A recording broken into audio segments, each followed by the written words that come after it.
ఉత్తరాంధ్రలో అచ్చెన్నాయుడు కుటుంబానికి మంచి పేరే ఉంది. అందుకనే అచ్చెన్నాయుడిని అరెస్ట్ చేసిన తీరుకి ఉత్తరాంధ్ర వైఎస్ఆర్ కాంగ్రెస్ పార్టీకి గట్టి దెబ్బే ఇచ్చింది. యాక్చువల్గా వాళ్ళ కుటుంబంలో వ్యవహారాలకు సంబంధించి ఏదైతే తాజాగా ప్రభాకర్ నాయుడు గారి డీసీపీగా బాధ్యతలు స్వీకరించిన నేపథ్యంలో మిత్రుడు పెట్టినటువంటి పోస్ట్ చూద్దాం. ఎర్రనాయుడు గారు రెండో తమ్ముడు కింజరపు అచ్చెన్నాయుడు గారు వ్యవసాయ శాఖ మంత్రి వర్యులు. అలాగే ప్రభాకర్ నాయుడు ఎవరైతే ఎర్రనాయుడు గారి మూడో తమ్ముడు, ఆయన డీసీపీగా స్పెషల్ బ్రాంచ్ అడిషనల్ డీసీపీగా బాధ్యతలు స్వీకరించారు, రిటైర్మెంట్.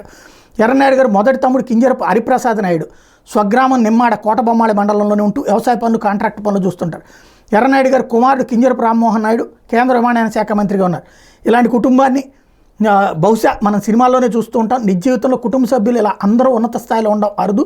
దానికి కారణం ఒకటే, అందరినీ సమానంగా చూస్తూ తమ అనుకున్న వాళ్ళకి ఏ సమస్య ఉన్నా దాన్ని పరిష్కారం అయ్యేదాకా పర్స్యూ చేస్తూ ఉంటారు ఆ కుటుంబం అంతా కూడా. అలాగే లేట్ నేదురుమల్లి జనార్దన్ రెడ్డి గారు, లేట్ వైఎస్ రాజశేఖర రెడ్డి, ముప్పవరపు వెంకయ్యనాయుడు గారిలా ఒకే పార్టీలో ఉండి పార్టీకి విధేయంగా ఉండేటటువంటి కుటుంబం.